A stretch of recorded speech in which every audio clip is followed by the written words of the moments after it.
Fresh allegations have emerged that cast new light on the deadly events surrounding the 2022 killing of Amapiano star Oba John Sefoka, painting a picture of a sprawling underworld, conflict fueled by stolen narcotics, betrayal, and revenge. At the center of these claims is an affidavit by Pretoria-based DJ Sonki Mokubang, who survived an attempt on his own life. His statement submitted to the police during an active investigation suggests that somebody's assassination was not an isolated incident but part of a broader and violent feud between rival criminal networks operating within South Africa's nightlife and taxi economies. According to the David, the origins of the conflict can be traced back to November 2021 when a staggering 541 kilograms of cocaine, estimated to be worth around 200 million rand, was stolen from Hawk's office in Port Shepstone, KwaZulu-Natal. The drugs had previously been seized in connection with major trafficking operations but disappeared during a period of load shedding.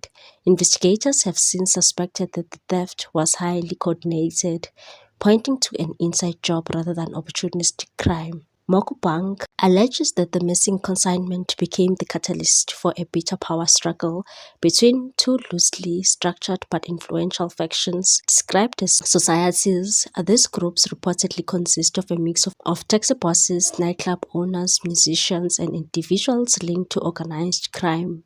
Somebody, he claims, was aligned with a grouping known as Money Talks, while rival interests were tied to figures associated with the late Jotham Msibi. The affidavit further claims that somebody played a role in connecting his business associate, Cape Town nightclub figure Ralph Stanfield, with rapper Thulan Msimang. It is alleged that Msimang attempted to distribute portions of the stolen cocaine unaware or indifferent to its origins. When Stanfield allegedly discovered that the drugs were part of the stolen Hawks consignment and linked to a rival faction, he said to have alerted associates connected to Msibi. What followed, according to Mokubang, was a chain reaction of retaliatory violence. The perceived betrayal ignited a wave of targeted killings within Gauteng's nightlife scene, which it describes as DJ killing spree. Several figures linked to the entertainment industry were gunned down in incidents that bore the hallmarks of organized hits. On 20 November 2022, that violence reached a peak when somebody was ambushed in Woodmead, Johannesburg.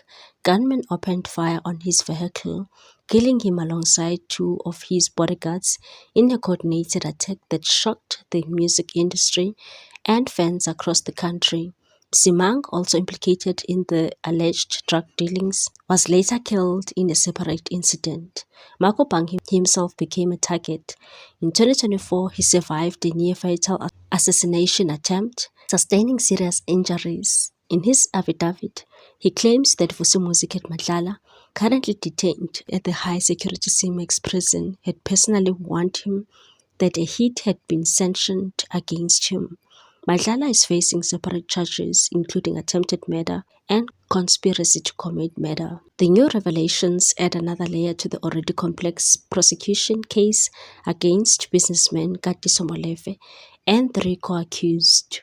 The group faces a total of 35 charges, ranging from murder and conspiracy to illegal possession of firearms and ammunition. Prosecutors allege that the accused are linked not only to somebody's killing but to multiple other murders tied to the same network of violence. Ballistic evidence is expected to play a key role in the trial.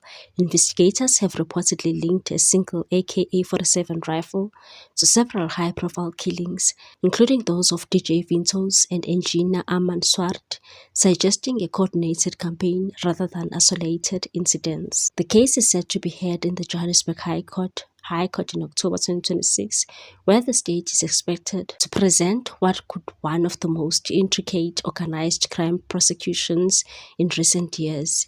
As the trial approaches, Mokubang's affidavit is likely to intensify scrutiny on the alleged connections between the entertainment industry, organized crime, and systematic failures within law enforcement that may have enabled such a vast criminal enterprise to flourish. If proven in court, the allegations will not only reshape the narrative around somebody's murder, but also expose a deeply entrenched network of violence operating beneath the surface of South Africa's nightlife economy. What's your take on this one, people? Thanks for watching. Please subscribe for more news.